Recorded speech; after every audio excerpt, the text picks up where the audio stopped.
Buenos días, el día de hoy mi equipo y yo expondremos sobre la Ley Federal de Competencia Económica.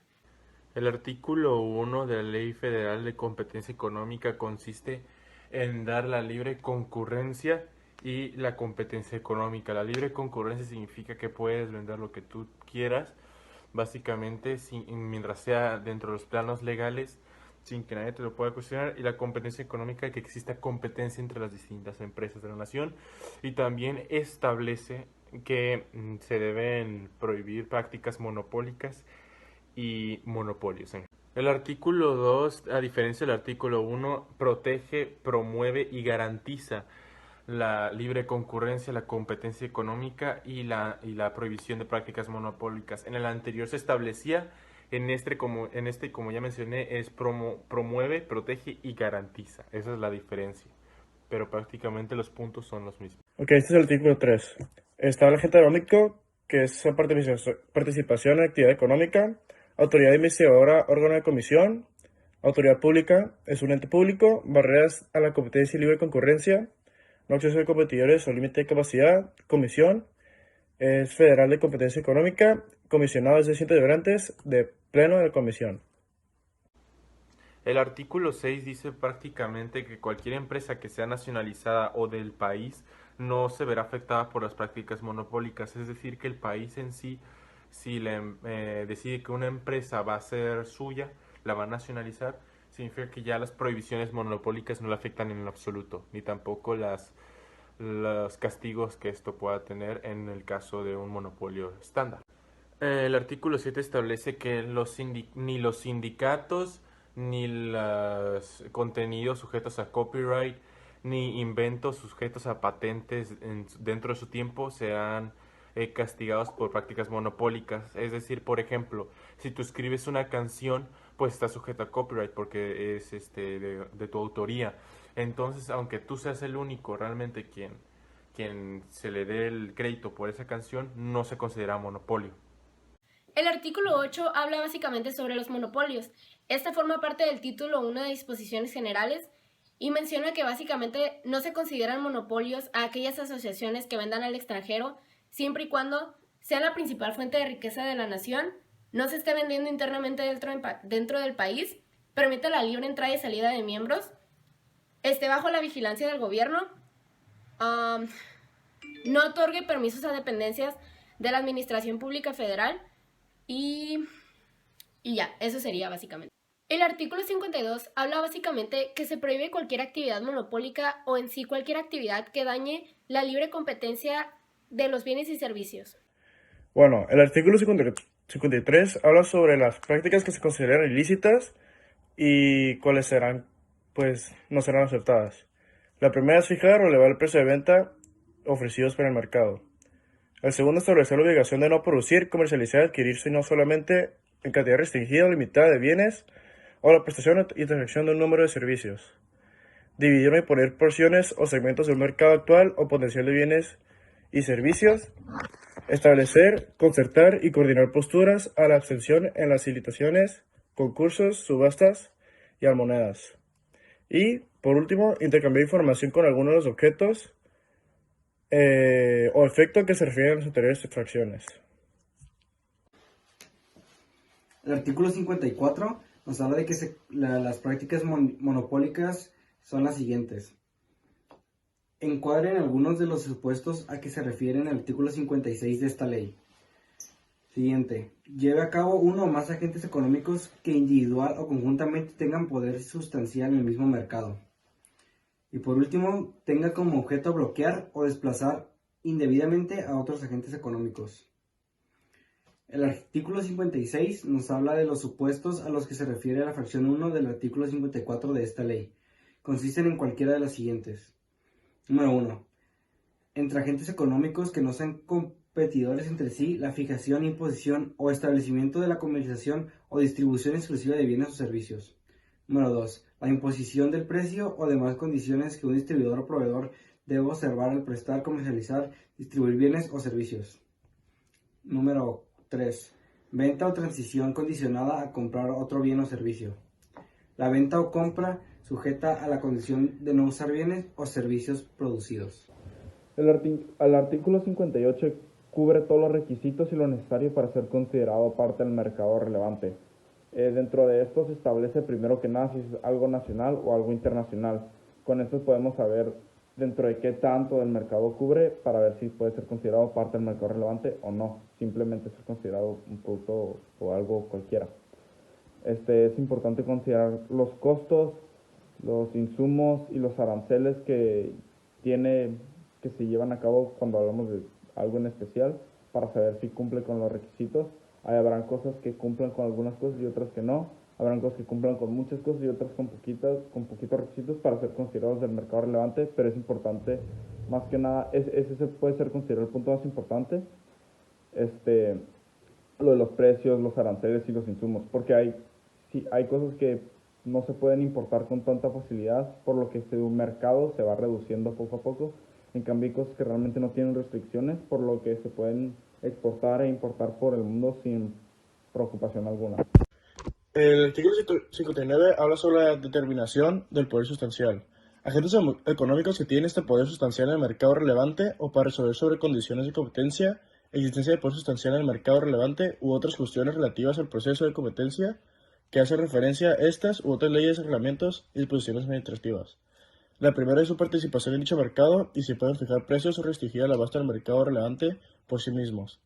El segundo es la existencia de barreras a la entrada de los elementos que previsiblemente pueden alterar tanto dichas barreras como la oferta de otros competidores, la existencia de poder entre estos competidores, las posibilidades del acceso de los agentes económicos y sus competidores a las fuentes de los insumos, el comportamiento reciente de los agentes económicos que participan en dicho mercado y los demás que se establecen en las disposiciones regulatorias, así como criterios técnicos que emite la Comisión. El artículo 61 forma parte del capítulo 4, que es sección 1 de la definición de concentraciones. Este básicamente define lo que es una concentración, que se entiende que es la fusión o adquisición de control de sociedades, acciones y asociaciones, etc.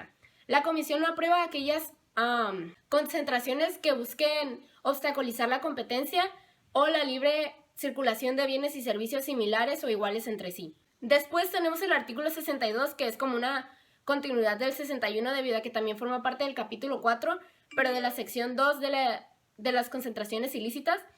Esta dice que la Comisión no autoriza a aquellas concentraciones que busquen obstaculizar o dañar la competencia económica y la libre entrada y salida de bienes o servicios. Ahora, el artículo 63 habla sobre las sanciones y si es o no es autorizado alguna concentración dentro del mercado relevante. Muchas veces para saber si es autorizado o no, lo primero que se cubre es todos los requisitos que se llevan a cabo en el mercado relevante y si no cumple con algún requisito ya preestablecido, pues se le va descartando poco a poco. Otra cosa son los agentes económicos que establece esto dentro del mercado, es decir, los precios y todas las consecuencias negativas o positivas que puede traer al estar dentro del mercado. Si se le considera que trae más negativo que positivo, se le pueden aplicar sanciones o simplemente no es autorizado desde el principio para entrar dentro del mercado relevante. La Ley de Competencia Económica, en el artículo 64, habla que la Comisión considera como ilícito el tener por objeto o efecto facilitar sustancialmente a los participantes en dicha concentración el ejercicio de conductas prohibidas por esta ley y particularmente de las prácticas monopólicas, entre otros. El artículo 65 dice que las concentraciones que se hayan obtenido con resultados favorables por parte del Congreso no serán investigadas con esta ley, a menos que éstas se hayan obtenido a base de información falsa o hayan quedado sujetas a condiciones posteriores. El artículo 126 dice que si la ley no se cumple, la Comisión podrá aplicar las distintas medidas de apremio: apercibimiento, una multa por el importe del equivalente a 3,000 pesos del salario mínimo, el auxilio de fuerza pública u otras autoridades y el arresto por 36 horas. El artículo 27 de esta ley habla de las sanciones que se aplican. Por mencionar algunas, multa hasta del 8% de los ingresos del agente económico por incurrir en una concentración ilícita en términos de esta ley. Multa hasta por el equivalente al 10% de ingresos del agente económico por haber incumplido con las condiciones fijadas en la resolución de una concentración. El artículo 128 dice que se aplicará una multa hasta por el equivalente de 400,000 veces el salario mínimo a las personas que no declaren o no determinen ingresos acumulables para efectos del impuesto sobre la renta. Después tenemos el artículo 130 que forma parte del capítulo 4 de la imposición de sanciones. Este habla sobre los factores que se toman en cuenta a la hora de imponer multas. Algunas de ellas son daños causados, intencionalidad, participación del infractor en el mercado, la capacidad económica, qué tanto la afectación al ejercicio de las prácticas de la comisión y la duración de la práctica. Ahora, el artículo 131 va muy de la mano con el artículo 130, solo que en el 131 se consideran, cuando ya un acto ilícito se vuelve a hacer, es cuando ya se aplica más el artículo 131. Aquí es donde ya se lleva a cabo frente a una comisión la que establecerá el castigo y las consecuencias que se dan, depende obviamente del tipo de lo que se hizo, de la problemática que se presenta.